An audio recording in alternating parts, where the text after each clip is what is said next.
Yes, people, what's going on? Seagull Talks Football. We're back again with another video. Today, what we're going to be talking about is some very interesting topics. We got to talk about Kai Havertz. Is he the problem or the player who's kind of put the project backward, as people say, or is that just an agenda? Another agenda is the Arteta agenda. It actually stinks at this point.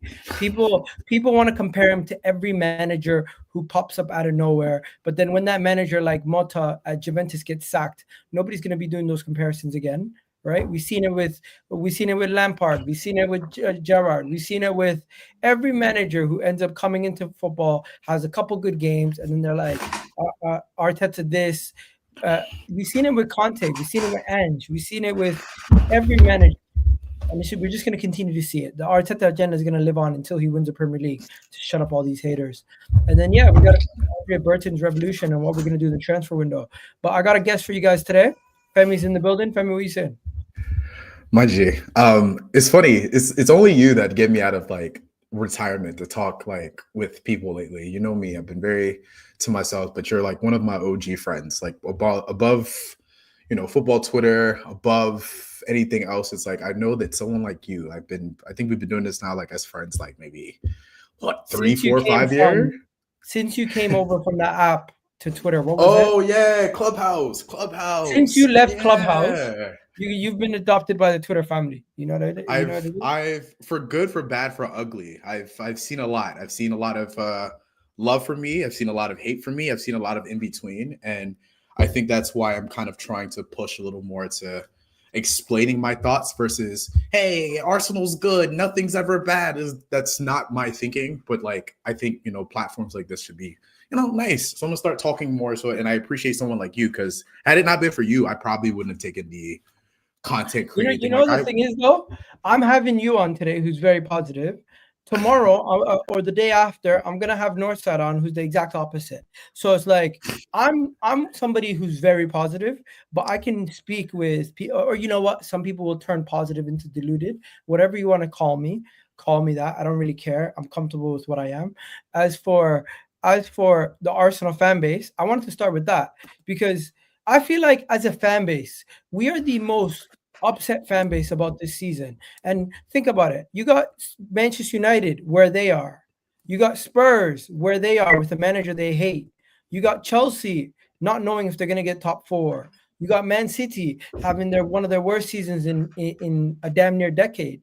But the Arsenal fan base seemed to be the most unhappy fan base on social media. And I get that impression. Do you? I used to think that. I'll be honest with you. I used to think they were. I think like our fan base. I used to think they were very. I don't even think it's like miserable. I think it'd be more like entitled. Again, that's what I used to think. But then I took some steps to really like think, especially as someone who likes to be rational. I pride myself in thinking, okay, why?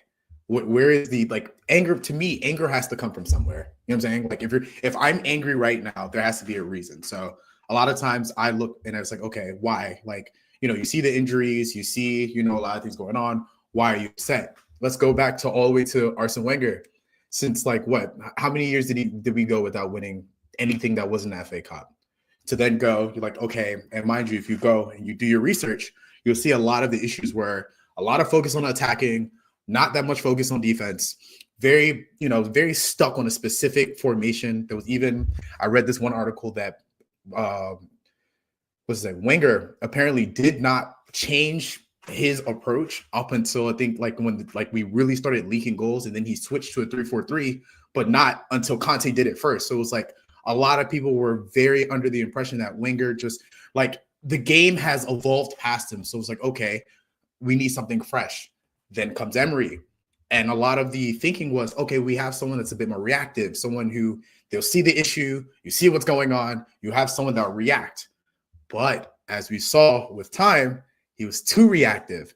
As someone like when you support a team like Arsenal, we're a big club. That's what we want to believe. And when you're a big club, you can't be reactive. Think of all the big clubs you can put your head to like a formation, a style of play. This is how they do things. Good, bad, ugly. They'll tweak here and there, but there's some sort of foundation. And I feel like we lost that with Emery. Granted, good coach, very good coach, just not for top 2-3 where instead of counterattacking and trying to find the opposition's like issues, he's more of a reactive. So Aston Villa works for him. You know, Sevilla works for him. Villarreal works for him. Can I stop you for a second? I feel Yeah. like you lost me on the premise of the point. The premise of the point originally was the fan base. How is that linked to Arsene Wenger, Emery? Wouldn't it be linked back to the when we built the stadium, as they say, If you as like certain to, guys would say, we knocked down the stadium to be like Bayern Munich, Real Madrid? you could. I'm trying to. I don't want to go too far back. This is. I mean, if we want to go further back, we can. But long story short, there's been a lot of pitching to the fans that we found the solution. Like before it was, oh, once the stadium is finished, we'll be competing. Then it was finished, but it's like, okay, we're still not spending. Maybe it's Wenger. And we chopped Wenger. Now we went to Emery, who was exact opposite. His power out in the States. No. This I don't have the lights. I don't have the lights in this room, but I had the Jesus joint. So I use this. I'll deal with that guy later. Long story short, very long story short, I think there's basis in the sense of it's just kind of like, how long should these fans wait? You know what I'm saying? I'm someone I'm like anybody who's American. I'm a Washington Commanders. I'm the Redskins. I'm the Capitals. Everything Washington. So I'm used to waiting. You struggle. I'm used to waiting, but I also know. No, but I am too. Bad. But the thing is, we cannot have the mentality that we have in North American sports, because you actually get rewarded with draft picks in North American sports for losing. You get a Jaden Daniels off the back of losing. You get these players in Premier League, in football. You lose, bro, you're getting relegated. You're getting demoted to another league. Like, that is why there's a different level of patience with North American fans. But Arsenal, are we like, and maybe correct me if I'm wrong, are we on the verge of relegating? Like, are we even remotely close to that combo? No, but there's also a sense of like superiority. I feel like the Lakers fan base in the NBA is the closest thing to a Premier League fan base type, where they believe their team should be competing for the NBA championship almost every year. Arsenal fans, Manchester United fans, Chelsea fans, Liverpool fans, they hate whatever you say or not. We all have a sense that our team should be or could be up there, and we need to do our best to be in that mix to try to win the Premier League every year. And I agree with them. And what? And I agree with them. I think, like, if you're going to be a top 4, 5, 6 club, along with the fact that, like, it's probably, again, outsider looking in, London is one of the more beautiful places within Europe, not even just England itself, but like London is a very attractive place. So you have an attractive location. We're supposed to have the funds. We're, I think, top 4 of, like, you know, spend in terms of wages. Like, in terms of it's hard. I'll say it like this, a lot cleaner. It is a lot harder to show context when you have irrational rivals in your face all day long. It's a lot hard. It's a lot harder. Like, I think it's harder as an Arsenal fan because we haven't won the league in 20 years, that rival fans will hit us with bullshit comments on a regular basis. Like, to say Arsenal don't win trophies and we're in the same category as Spurs, to me, is ridiculous. Because in my lifetime alone, I've witnessed multiple league titles. I've witnessed multiple FA Cups. I've witnessed so much silverware in my lifetime alone. But to compare us to Spurs, who in my lifetime, I think they've won, what, 2 trophies? I don't know. Like, how many have they actually lifted in our lifetime? And I it's think, like, as Arsenal fans, we need to be careful with that. With Arsenal, as Arsenal fans, we have to be careful, because when you start poking holes at other fans, those other fans that are above us will now start doing that same thing we're doing to them. So the way we're saying, look at Spurs, no trophies, no this and the third, we now can't cry when the other guys who are winning trophies, when, you know, the FA Cups, the Carabao Cups, mind you, to me, I don't think it's even worth going for. I remember winning an FA Cup, and they said the FA Cup doesn't mean anything because Arsenal won it 4 out of the last 3 years. Because they're rivals. And I think that's, Arsenal could win the treble, and they'd be like, well, you could have won the quad. They look like they're doing it to Liverpool right now, where it's like they're on the course of legit winning a title. And it's like, yeah, well, they're out the Carabao Cup, they're out there. And it's like, that's the job of the job of rival fans. And honestly speaking, again, I think it's only in football, because outside, like other sports like this, like rival fans, there's a level of shame. There's a level of, like, if I'm bad, like a Cleveland Browns fan is not going to come to me and be like, oh, it's not possible. It won't happen. It will not happen. But for some reason, there's like this level of thinking that's like, because someone 15 years ago, jealousy. I don't know, man. It's a lot of things. But all I'll say to Arsenal fans is there's, even though you have the right to be upset, and I won't be the person to tell you not to be upset, I promise you good days are coming. And it's a lot closer than people think it is. That's all. Do you have hope that Arsenal can go and win the Premier League next season and right the wrongs of this season? I don't even like the statement "right the wrongs" because it's like it's. Do you have hope for next season? I have hope that there's a possibility we may do something this year. Like, I don't think people understand, to me, win the Champions League. I think it's possible. I won't lie to you. I do 100% think it's possible. Like, one, in order for it to be possible, you have to be in the competition. If you go and you look and you really look at the way teams match up defensively, we can put a shift in. We don't need to put in 10, 12, 15 goals. We need to close up shop, score one, close up shop again. That's all we really need to do. You think we could beat Real Madrid on a row? Possible. 100%. I think we could. It's going to be a long shot because they have killers. But if you also watch that Atletico Madrid game and you see, like, if you listen to all the complaints people have about Arteta and this team, it's like, oh, the wing backs the wingers track back, and all the attackers are defending, blah, blah, blah. They're cool. But look at what that system then did to Madrid. Look at that exact system. Watch the way they played with that 4-4-2.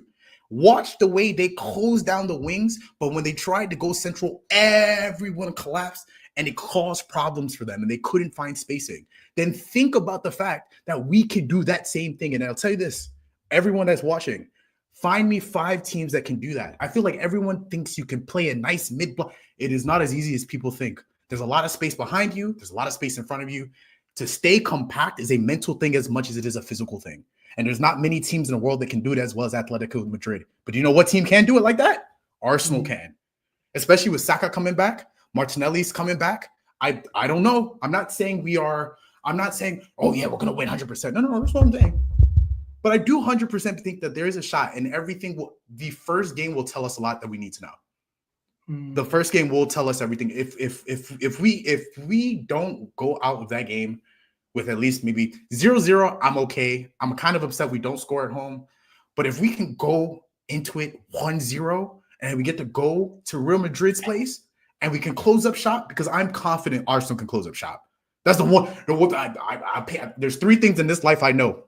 You're going to pay taxes, you're going to die, and Arsenal can set up a good mid-block. That's the 3 things I know in this life. That's what the 3 things in this life I know. Yeah. So I'm not here to try to be deluded. I'm not here to tell everyone to think like me. My bio says specifically, I'm not here to make you think like me. I'm not here to force you to think like me. But I know the same way that we look at mid-blocks, every team in world football hates mid-blocks. There's not a single, if you can find me a team that likes to play against mid-blocks, you found me a fool. There you go. There you go. All right. There's another topic I wanted to discuss. I've seen a lot of people saying if Arsenal didn't have injuries this season, we'd win the league. Do you stand by that? I don't know. Arsenal's injuries one of the main reasons why we're not winning the league? Yes, it is one of the main reasons, but it would have been tough because Saka and Salah would have had to go blow for blow. Like, literally, like, they would have to, like, the way we see the impact of Salah, Saka would have had, and he was, mind you, by the way, though, he was doing, if you look at, like, the pacing in which the GA was coming, Saka had that inevitability, and we had the better defense. The way I'm thinking about it, if Calafiori is able to not destroy his kneecaps every month and a half, if we had someone like Jesus, and again, like, I feel like eventually we'll talk about it, but like, there's a reason why I hung that jersey. Like, I don't think people understand the magnitude. I don't think people understand the magnitude of losing Jesus. Like, even to the point where people, this first time I'm ever going to say the word deluded. People deluded themselves to thinking that Havertz was the striker to go forward. How important are you?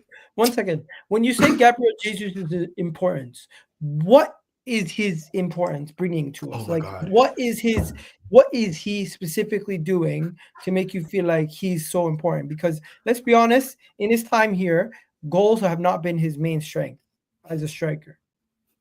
Oh, is it chaos? One word, 5 letters, chaos. I feel like there's the way people talk about the predictability of Arsenal. You had no idea what Jesus was going to do. Now he was a nutcase. There's something about Jesus who's like, in one moment, he's right next to Calafiori or Zinchenko, helping him with the build-up. You're thinking, oh, yeah, he's in the back. Okay, cool. He's helping with build-up. You blink, all of a sudden, he's dashing forward in front of Martinelli. You're like, what the hell's going on? He was someone where it was like he did so much, even if he wasn't putting the ball in the back of the net. He attracted so much attention to him that now the likes of Saka can't be doubled. The likes of Martinelli, now he has someone to bounce off. Like, he can give the ball to Jesus. Jesus does a couple of dribbles. Now Martinelli can run free. Now Martinelli can cut inside. Now Martinelli, watch that 22-23 season. Every time you think that, that you feel like Martinelli was doing something crazy, watch either A, Jesus pulling runners away from him, or B, acting as kind of someone to bounce off in. I feel like now that we don't have that, we have someone like, for instance, we have someone like Jesus. This I mean, that's comment's like perfect. Jesus. Jesus I'm telling is you, such a help to break down mid and low blocks too. he 100%. knows. And I think that's where my thing is like to have a player that's be able to kind of drop in as a striker. And this is more tactical, but I want to make sure I don't make it too crazy. But when you have a striker that has the stamina, the strength, and the ability to dribble the way Jesus does, think about the problems it caused for a mid block. Imagine, like, if you know what a low block is, you know what a high block, you know what you're pressing high. The mid block is when they compact here. If you have someone that can come into this center area, if you can have someone that can just come into that center area and then force them to focus like 3-4 bodies, now everyone else can do what they want to do. Now everyone, as soon as you find 1 or 2 players, now all of a sudden they're scrambling. And I feel like now you take away Jesus, you're like, okay, we can kind of manage without him. We still have Jesus, we still have Havertz, now you take Saka away. You're like, okay, maybe we still have Martinelli, we still have Trust. You don't lose Martinelli, you're like, oh my God. Like you start, it's like when you lose that many pieces to a team that already didn't spend crazy on an attack. When you really look at it, we have not spent much on an attack. And then you gut that attack. Yes, we will struggle. I think it's a lot closer of a title race. A lot closer. Probably what? 2, 3, 4, 5. Even if it's a 6-point lead they have, a lot more Arsenal fans have hope. A lot more, especially now looking at where Liverpool is now. A 6-point lead, even an 8-point lead right now. A lot of more Arsenal fans are a bit more, okay, Saka's coming back, Martinelli's coming back, everybody. Okay, I can feel that. But like now it's like, we have Marino at striker, which granted, yes, he's scoring, but like, can we trust that for the remainder of the season? Can we trust the fact that teams aren't just going to sit back and then just wait, put 10 bodies in the box and just pray for a 0-0? Because that's what a lot of teams are looking for. They want to draw against us. Here's quickly. I agree with you with the Jesus part. He's definitely a miss. But the thing is, when you mention injuries, people almost don't want to hear Jesus' injury, as if he's a scrub, as if he's Darwin Núñez, as if he's like has no importance in the team, as if when people mention squad depth, they're like, you have no squad depth. But then you mention your squad depth getting injured, and they're like, that's irrelevant. To me, I'm not saying the reason why we didn't win the league is because of injuries, but I'm saying it's a factor, and that in itself is being thrown in the bin, and people are saying excuses. Excuse me, in what world are injuries not a reason for a team to diminish their quality in their squad? Like, it happens. You have to be able to weather the storm, and that's where we can talk about transfers. But right now, this season, Liverpool have been great, and at no fault of their own, their opponents in this title race have faced catastrophic injuries that have led to them not being at their best. And that is just a factor in why Arsenal have faced the problems they faced. Now, I want to talk about another topic quickly. Do you have anything else to add on this Jesus point before we move on to the next striker? All I got to say is, for anybody who's watching, who is an Arsenal fan, who wants to do better at combating those type of comments when they say them, just tell them, gut your attack the same way our team's gutted. Show me what that lineup looks like and tell me that team wins the league. That's it. I don't argue anymore. We were 9 points ahead before that injury. Okay. And the crazy thing is, how many points was Man City down before they won the title last season? Like, that's why I don't listen to those things. Liverpool, mind you, we were third coming out of I think it was like in February, we were third. And City was second and Liverpool was first. And City ended up winning it. So it was like this whole like nonsense as if like we haven't talked about the running being the most important part of the season for 3 consecutive years. Now all of a sudden it doesn't matter. I'm not hearing that, especially when those fans were the ones that made up the slogan, "You don't win a title in December." Those are the same fans that said that. So now all of a sudden, nah, I'm not hearing it. Sorry. Now, Sorry. yeah, people making agendas that suit their narrative. That's the reality. That's why we're here to talk about the Arsenal agenda, because I feel like there's way too many agendas flowing about and not enough consistency from people. The same people who are going to say Kai Havertz is the reason why Arsenal's fallen off and Kai Havertz has been a bad signing. We got to talk about this because let's be honest, Kai Havertz in his time at Arsenal, I don't think he's been as bad as a signing as people make him out to be. For example, we could have actually won the league with Kai Havertz. I know people are going to say you didn't win the league, and Kai Havertz was one of the reasons why you didn't win the league. Was it really? Was Kai Havertz's performances last year not deserving of a player who's performing well? 13 goals, 7 assists, and a lot of those games he played 37 games, and almost a large portion of those games were in the midfield. Now, he was not originally signed as a striker, in my opinion. He was signed as a person who can play all over the place, as a midfielder, as a forward, all over the place. But main thing is, I don't think his position and his signing has been so bad. I think the reality is we just were not good enough at the end of the day last season, and we slipped up in a game that we shouldn't have slipped up in the Aston Villa game, and we threw away the league. That was where the league was lost. And also, Man City were flawless. Man City were flawless to end the season, and I feel like sometimes that gets forgotten about in the narrative about everything about Kai Havertz and us losing the league last year. But I don't think Kai Havertz is to blame on why we lost the league last year. And I think it's ridiculous for people to say Kai Havertz is the reason why everything's gone down the drain and you should have signed a striker. You know what? We could have signed Isaac 2 years ago in a January window for less money than we signed for Havertz. That's true. We could have signed in the same summer we signed Jesus. We could have signed Isaac. There's so many different things. You could have signed Bruno G years ago. There's so many other areas where you could look, but Kai Havertz is the stick that's beaten with. And if we compare Kai Havertz to a guy like Cody Gakpo, for example, people are going to say Cody Gakpo has had a better season. Has he really? No, I'm just saying. I think, honestly speaking, why hasn't Newcastle then won the league yet? Like, I think that sometimes, like, and this is where, like, No. sometimes Let me throw it this way. Cody Gakpo is Liverpool's second best attacker this season. He's on 8 goals, 3 assists. Last season, Kai Havertz, who was called dog shit by a large portion of the fan base and the majority of people in world football, had 13 goals, 7 assists, end of the season. Is that so bad? That's, by the way, that's better than every single season he had at Chelsea. I think and this is me being honest, I feel like the problem I think with Havertz is people try to dumb down his role as goals and assists. I feel like if you do that, he's an average player. That's the truth. Like, it just depends on what conversation you're trying to have. You want to have a real conversation about his impact, go and look at go and actually, if you really want to watch football for real, go and watch some of the games he played both at LCM as well as striker. Go and see who outruns him. I want you to go. And people say all the time, they're like, oh, running's not that important, this and the third. Not a problem. Since he's went down, tell me someone bar Rice who's ran as much as him. Look, El Made said the signing of Havertz is the main reason we didn't win the Premier League. But Gal, and this is more so. I don't know if you know this. I'm not even looking at the comments. I think I want this to be a conversation between you and I. I know, but he's super chatted, so I have to read it. Oh yeah, cool. El Maris is cool though. This is the main point of the conversation. I think I seen on Twitter from you basically saying Kai Havertz signing has not been as bad as people make it out to be. I think it's like, if you give one out of 10, I think it's been like 7.5. No joke.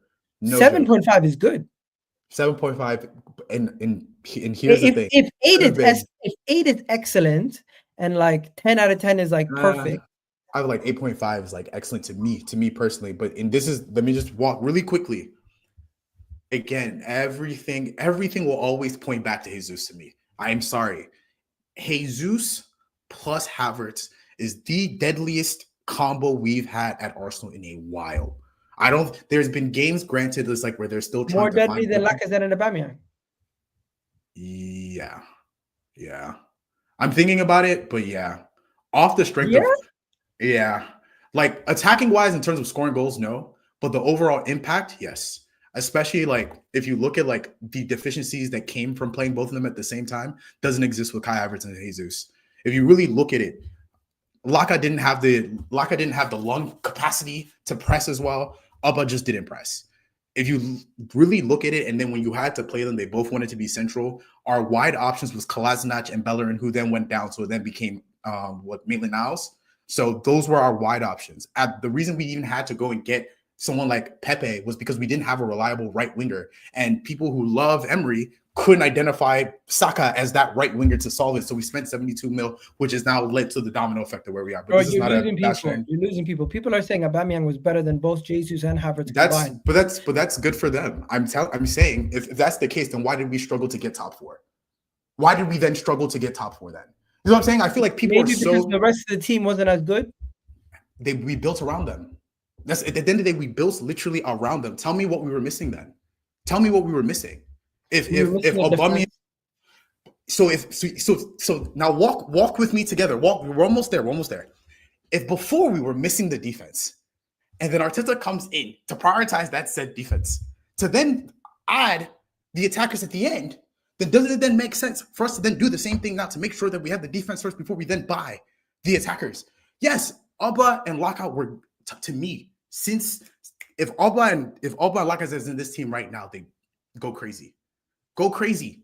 I'm not here to go and say like, oh yeah, Havertz and Jesus were more clinical, because if the question was more clinical, then hey, you got me there. But if we're talking about what they're, especially in the games Alba struggled, you're not seeing nothing out of him. You're not seeing nothing. If they said, hey, today our assignment is to make sure Alba doesn't get no breathing room today, there is nothing he's doing that game. And it sucked. I remember watching those games. People agreeing with you. So is the point basically in this team today, Lacazette and Aubameyang would not work because they don't press, they don't counter, they don't benefit us out off the ball, and there wouldn't be space for them in this team. Or I wouldn't say there's no space. They'd be bench options, especially like they would be bench options. Unfortunately, that's just where world football is right now. And I think a lot of people are historians of football. They're not looking at where football is right now. Find me a striker that is not pressing. Find me wingers that are not pressing. You say Salah's the one situation where they can get away with it, and they have dueling midfielders that are willing to take the slack during. If you don't have that, and you have people like Martin Odegaard, who I love, by the way, I love him. Just want to make sure. But if you have someone like Odegaard, or you want like a 10, I mean, you have like either a 10 or an 8 that's more attacking, that's not as, as big as like a Bruno G or like a Joe Linton, you know what I'm saying? Then you can't do some of the ideas that because people do this thing where they isolate topics without thinking about them together. They're like, oh yeah, and watch me here. They'll say, and tell me if I'm wrong, they'll say, Saka should be central. So now think about it. Saka should be central. Martinelli should be central. He should be central. Havertz, he should be central. Now all three of those people are central. Who should hold with? They'll say wing backs. Okay, cool. Now there's 5 players up the field. Oh, where should Declan Rice be? He should be all the way in the back. No problem. So now if they attack the wings, what are going to happen? Oh no, we have Declan Rice and Gabriel. People, it's easy to make opinions when you're not the one responsible with the repercussions of said decisions. So it's a lot easier to say, oh, yeah, everyone should do all these things without thinking, damn, if I do this, what are the domino effects that then happen? If I tell one player to move to this position, like let's say, remember, because this is chess, it's 11v11. If I move a player here, that means that space he leaves must be accounted for somewhere, either by the wingbacks or the midfielder. I don't give a fuck if it's the fucking goalkeeper. Someone has to take that space. And I feel like a lot of people, they get so caught up in green bars, GA, and people aren't actually looking at spacing and fields. Do I think we could do better? Okay. Yes. Sorry. So is the statement Lacazette and Aubameyang would do a lot more for a team that's set up unorganized, but Kai Havertz and Jesus would benefit a winning team a lot more? No, I wouldn't say that. I would say that Alba, more Alba than Laka. I feel like Laka in his early years, he could adapt. He got old. I won't lie to you, because he was doing the part. He just got a little older. He don't have the lungs for what we needed. So I'm going to say it one more time. Kai Havertz and Jesus, or Lacazette and Aubameyang, which duo would you take?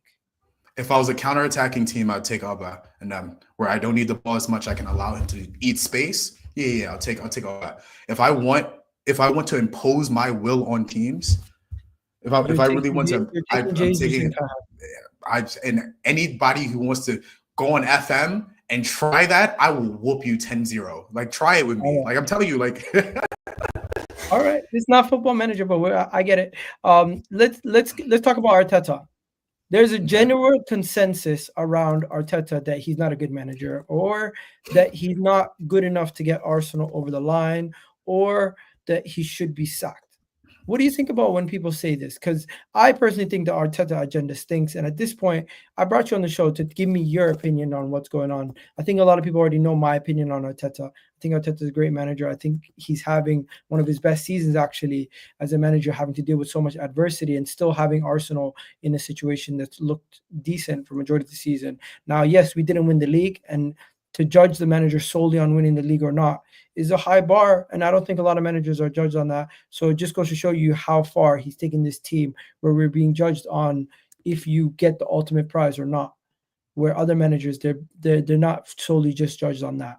But right now, Mikel Arteta, I think he is being criticized to a level that is in the social media space, in the fan space, and the rival space, to a level where it almost seems like it's ungenuine. Like, people are not looking at what he's done in transforming a young side into and finding a good blend of youth and balance with defense and midfield, and the qualities of players that he signed, and the good signings that he has made.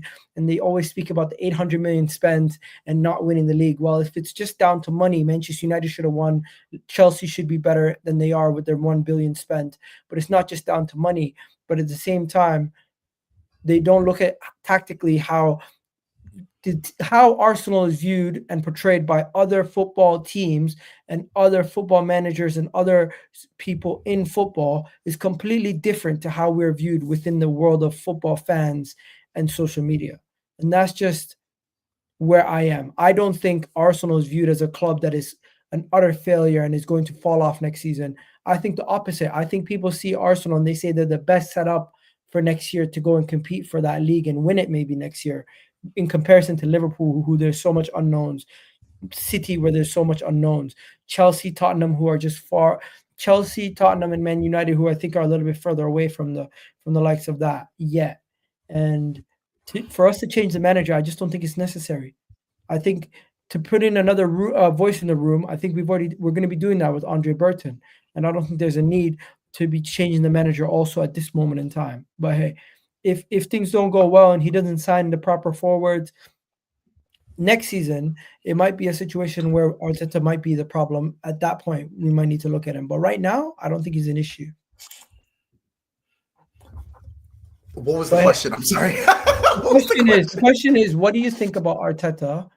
And what do you think about the stance that people say he needs to go for us to win because he's not a proven winner? I say, I don't know. I look at Arteta the way I look at Saka. I won't lie to you. Like, I look at both of them very young, very, very young in their careers, in conversations that you didn't expect them to be in very early in their careers, and who have had slip-ups. Like, neither of them are perfect. I won't lie to you. I won't go and say that Arteta is the best tactician in the world. I'll lie to you if I said there aren't things that I wish he improved on. No, that'd be a lie. But I do think that we are victims of, I would say, quick solutions and because of social media. We have access to videos all the time. People are on Twitter all the time. So I think people's brains are fried. They believe that change means fix. Change, more money means wins. And like everyone's looking for microwave answers when it's like sometimes the answer is just push through.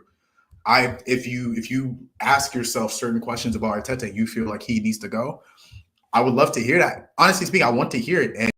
But a lot of the responses to me are very shallow. You say, oh, Arteta spent so-and-so, but I'll then ask you, how much of that money was spent fixing the issues from the past? How long did we have to spend to get back to at least level playing field with the other people who are, mind you, it'd be different if those other teams stopped spending, but they did stop spending. And I like putting this in the perspective of, like, let's say it's a car race. If let's say you tell me, hey, Femi, You have a car, but we want you to legit be like, one of these big races. These other teams already have cars. We're gonna give you this beat up car. If I spend $100 to fix my car, and the other ones who already have good working cars spend 40, maybe $50 to fix theirs, I'm still at a disadvantage because I had to use my funds to at least get it to start running. That doesn't now mean that because I've spent more money, I should be better, because it's like, again, when you have someone like, the Jose Mourinho quote where he's kind of like, this is football heritage, like this, you have Aguero, you have all these different players. And it's like, if you look at it, it's years and years and years of proper building. And we had to start from not only zero ground, like -1, -2. And I don't blame Emery. I don't blame Wenger. It's just as an institution. And I need people to really think about it. Arsenal as an institution was failing in all boards. We were not recruiting well. We were not retaining our talent. Our defense was god awful. We then brought in Emery, and then you look in at like he said, mind you, he's a coach first before he is anything else. So he's like, hey, I want to play this type of football. And if you look at the players they gave him, no bueno. That's where I will put on my Emery cape. No bueno. And I think as fans, we think, mind you, multiple examples of, you have the likes of Chelsea and United who have been chopping and changing. They haven't even as much as got fourth in the past 2 years, 3 years even. Haven't even as much as been that. Carabao Cup here, Carabao Cup there. But it does, the feeling doesn't feel like they're getting better. And it's because it's something that I think this generation lacks, which is stability. People don't understand the importance of stability. People don't understand the importance I don't think they understand the importance of stability. I think they don't understand that sacking a manager does not necessarily mean the next manager is going to come in and win for you. You could actually go backwards.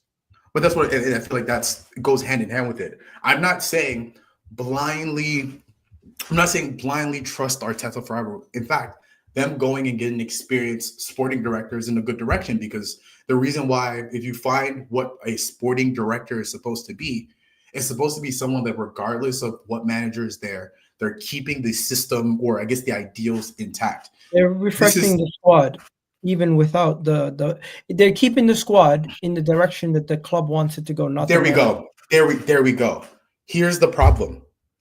Arsenal thinks that the way Arteta is thinking Arsenal should go is the right direction. So even if he leaves, the ideology of Arteta will stay. We will not all of a sudden become a chop and change team all of a sudden. We will not all of a sudden become a team that doesn't value defense. What will happen, though, is if we don't get Arteta, we'll get Arteta Senior. We'll just get another person who still has the same ideals, someone that can still use these players. But then I ask you, in world football, who is that person right now? I feel like, and that's where it's like, if you want to chop and change, that's fine. Would you go get Xabi from? But he's going to Real Madrid. You can't really get Xabi. Why? What connection does he have to Arsenal? Why would he even give a fuck about Arsenal? No offense. Sorry for cussing. Sorry. No, but okay. Cesc Fabregas. I mean, I haven't done enough research on him. He's killing it over in Italy with Como, but they're like what is it, 15th, 14th?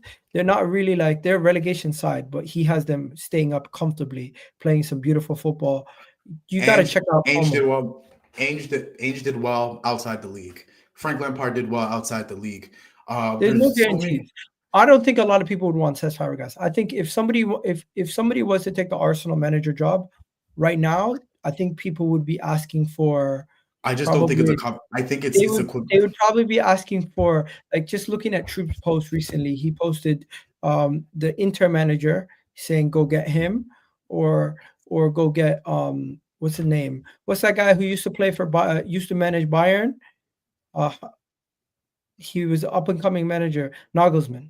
So either Nagelsmann or Inzaghi. That's the guys that people. What they call it, monkey combos, the chimpanzee dialogues. I feel like all these combos are dumb. And it's not to you. I just think the conversation.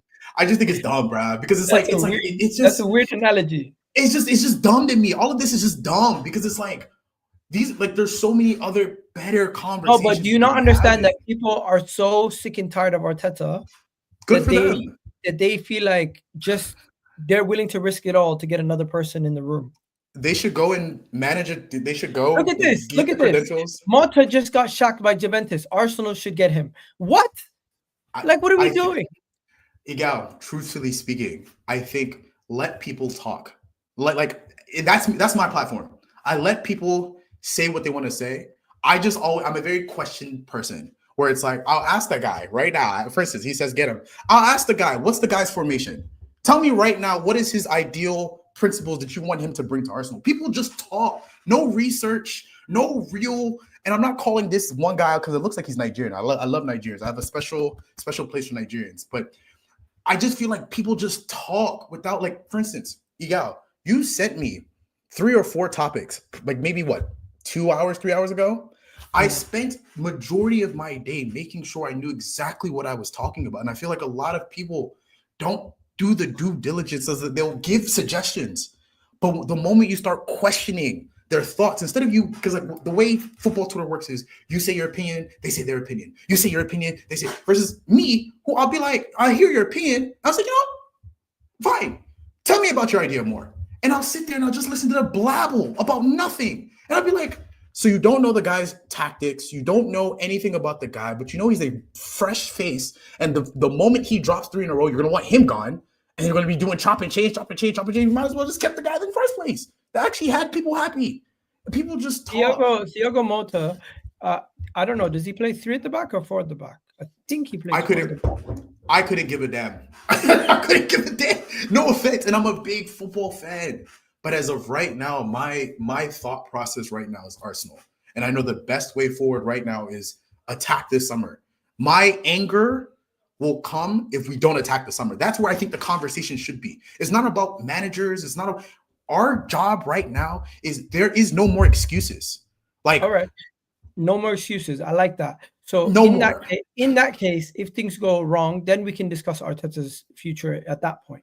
Right now, let's just keep a strict trail. By the way, he plays 4-2-3-1. Just to let you know. And Andrea Berta, the Andrea Berta's revolution for Arsenal. It's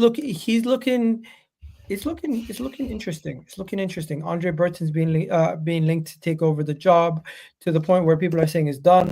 He hasn't officially announced yet. It's kind of weird. When are they going to announce that? We don't know. Hopefully soon. But it's good to see that they've gotten a replacement for Edu, who actually has experience as a sporting director at another club where he's won major honors. This gives me a lot of hope for the future. This is somebody who gives me more faith in the Arsenal back room, because at this point, Femi, I don't know about you, the only person I had faith in the Arsenal boardroom is when Arteta's there speaking with them. I didn't trust Edu. I didn't trust anybody else. The only person I believed in at the club is Arteta. And I don't think we should do that. Seeing is B in every do you interview. believe in the Cronkies? It's not about the Cronkies per se. I do think though, Arteta, the one thing that he's always done is give credit to everyone. He said and if you watch the All or Nothing documentary, you really see that everything is a group conversation. It seems like they're having multiple meetings about things. You talk things over. I don't think it's one person saying, you know what, I want that guy. And everyone's like, oh, wow, for real? No, I think it's a very well thought out where it's not just, okay, can this person kick a ball? There's like, they're going about their character. They're looking at, okay, their family, their friends. They're trying to see like, okay, can this person, if we bring him to this locker room, let's say hypothetically, for instance, right? People have a lot of issues with Odegaard. Do you know what the great thing about having someone like Odegaard is? If, let's say, hypothetically speaking, someone who is better than Odegaard in his role, and Odegaard sees that, Odegaard is not someone to kick his feet up and be like, oh, what the fuck is going on? He will take the backseat because he is a silent leader. And I feel like I'm very happy that even though we haven't got the killers to win us titles, there's something about the way we develop this squad as a family. Oh, you need me? There's a way that we've developed this squad as a family where it's kind of like, okay, I know that they want to win. That this is not a team that is happy with second. This is the same way I'm not happy with second. I don't want everyone to ever get the conception I'm happy with second. But I am also thinking in my head is the same way people are saying, oh, Liverpool was happy with fifth last year. No, and look at what they did last year. Mind you, that's a whole nother conversation we can talk about another day. But all right, let's bring it back to Andrea Berta. What do you think Andrea Berta's revolution is going to be? Because we're hearing Nico Williams, we're hearing Sesko, we're hearing Isaac, we're hearing Bruno Guimaraes, we're hearing Zubimendi. I don't know. All I know is I don't think that has any. I feel like that's just. Do you think he will have a massive imprint on his first window, or do you think it's going to be mostly like previous target? No. I think. Do you remember the transfer saga with Rice and what they said about how they've been speaking to him for almost a year? Yeah. I think it's the same for practically every big signing that we're going to have. I feel Nico Williams? I feel like there's conversations, like if there's conversations with Nico Williams, if let's say we make that signing, the conversations do not start with Andrea. You know what I'm saying? No, like he met at the Emirates last summer. Met with exactly. So it's like I feel like this window would be preparation for the like what they've pitched to us, that the reason why we didn't spend too crazy last summer and the reason we didn't spend anything really in the winter was for this summer. The same way that they said for the Declan Rice situation, where I was like, you know what, we're not going to spend in that transfer window. We're not going to, because we're gearing up for a good summer. And let's be honest speaking, we got what you call it? We got Havertz, Timber, Rice. That all same window. Let me just pause you there for a second. Link this back to Burton quickly. Do you feel like he will have a big influence in this window or maybe in the future? Has the future. I feel like he's going to have some impact, but it's like, how could he? I think that's where it's like outside of like, how about this? I'll pitch a question right back to you. Do you feel like because he's coming in, we're going to throw away the groundwork that we've already done for the past because he's coming in? No, exactly. But I do think maybe instead of Sesko, maybe he can convince the club to go for Julian Alvarez or do some madness.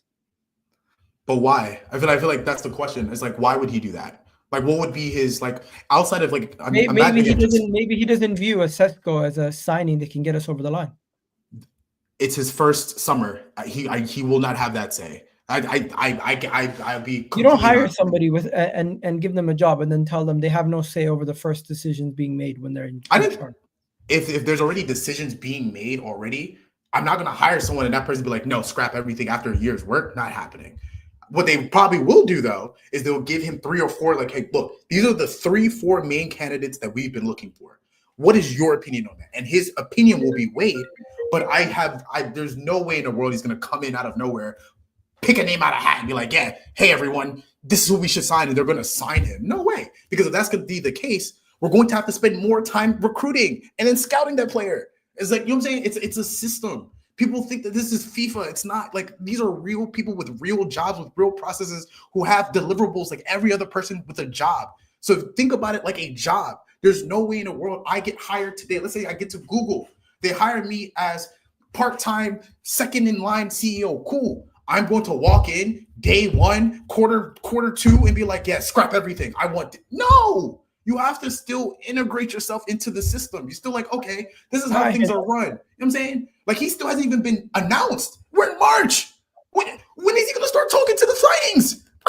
When are we going to start? You know what I'm saying? So it's like, it's just, I'm not saying he's not going to do anything, but I do think that we need to be more realistic. Like, it's the same thing what will happen if we get a new manager. People hear a new name, like, oh my God, they're going to relax. Let's see what he does. Let's see the impact he has. Let's see, because what I'm looking forward to is his connection with agents. What I'm looking for is how well, not to like, people have this concept that like, oh, he's going to be someone that's able to butt heads with Arteta. I don't know why anybody with the right mind would want that. That's not what I want. What I do want is someone to be a second head in those conversations with the Cronkies, where it's like, you know what? We do need this signing and we do need an extra 20. We do need an extra 30. In fact, here's the agent that will promise you that we even give you a discount because of the time that I spent back in Atletico. I got us, but you have to put the extra money down. Now it's 2 heads going to the Cronkies like, look, I'm an experienced head, because at least before they're like, okay, Arteta and Edu, not real much experience. I'm not really going to take that seriously. This guy doesn't look like someone you could do that to.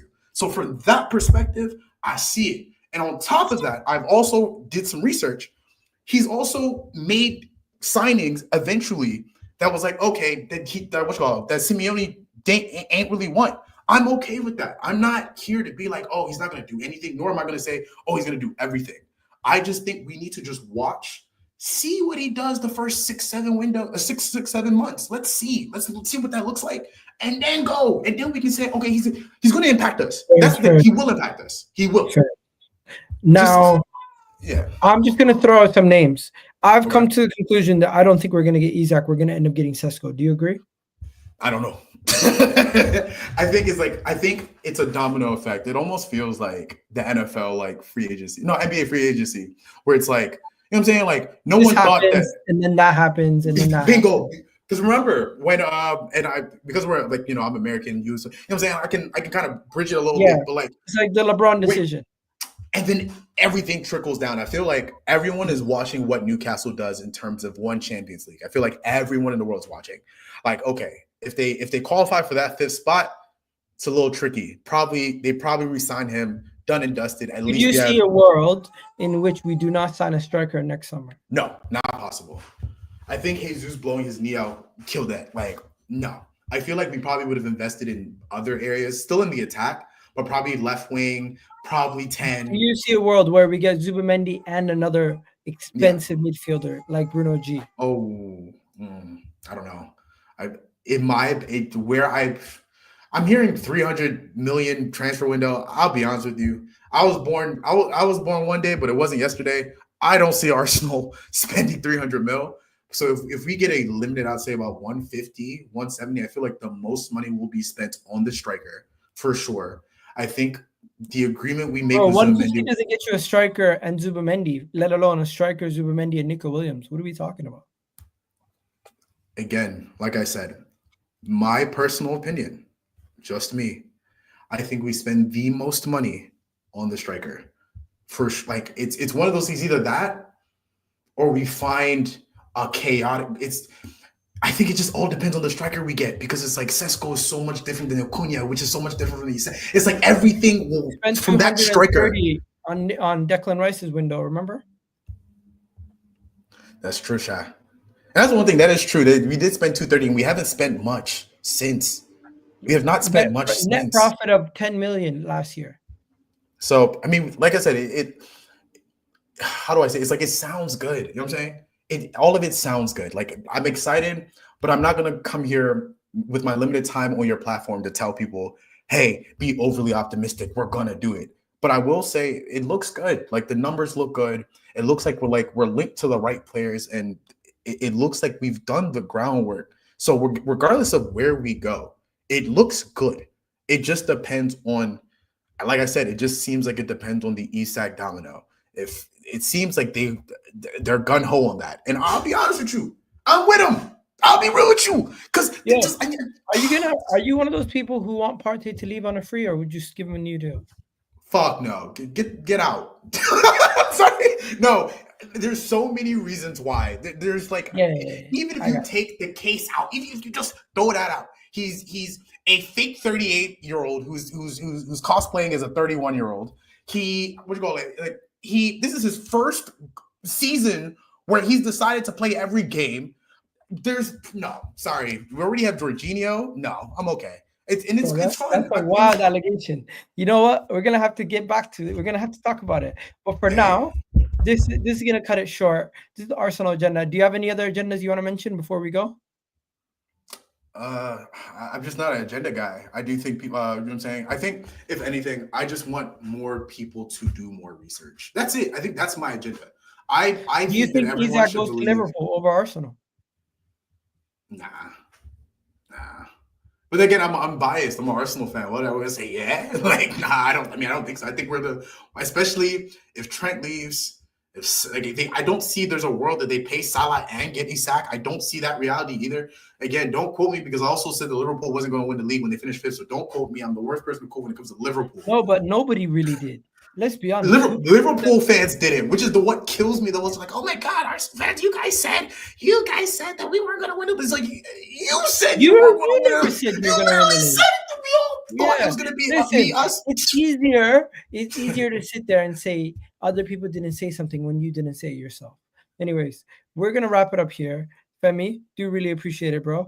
54 minutes of pure conversation, and people are just going to say two toxic positive fans talking. It really turns off some people when you see two people talking positively about Arsenal, because they think everything's negative about the club. Hey, that's fandom though, isn't it? I feel like the crazy thing is, like, people believe that if you're opinions aren't theirs, you're not doing research. Or if your opinions aren't just like theirs, it's all of a sudden there's like, you're waffling this and the third. But it's like, unfortunately, like I pride myself off the fact that like I do my research. Like I saw one comment, which I really tried to ignore the comments, but there was this one comment was like, oh, I don't have the energy for Jesus. And it's like, yeah, because he was 27. Like he was 26 going to 27, where strikers are usually like, when he had that first knee injury, we were like, but we're okay. And then he snapped his knee in a non-contact freak accident. Like, yeah, now I think we should buy a striker. I don't think we should sign Jesus again because I'm scared of his knees. Yes, I have the same energy because, again, I've done my research. Like, Jesus is a big contract to have to not be able to play for another 365 games. So, yeah, we're in a sticky situation which is why the Jesus conversation hurts me as much as it does. Because, again, I love the guy. He really, there was feelings that he made me feel. And even that person, I'm saying I don't think we should give him a new contract. Even him, I don't think we should give him a new contract. It doesn't make sense. We're probably going to give him more 1 year to let him finish his injury at Arsenal. But that's just out of hospitality. But guys, we're going to wrap it up here. Have yourselves a wonderful day. Catch you guys in the next one. Sesko is exactly what Isaac was at Sociedad. Even better, in my opinion. Not injury prone. You know what? If we sign Sesko, a lot of people are going to say he's not good enough until you see him play. That's the reality. Anyways, we're going to wrap it up here. We'll talk about it another day. Femi, really do appreciate it. Femi, really do appreciate you joining. Catch you on the next show. And yeah, don't know, people. Catch you on the next one. This was nice, bro. Appreciate it, bro.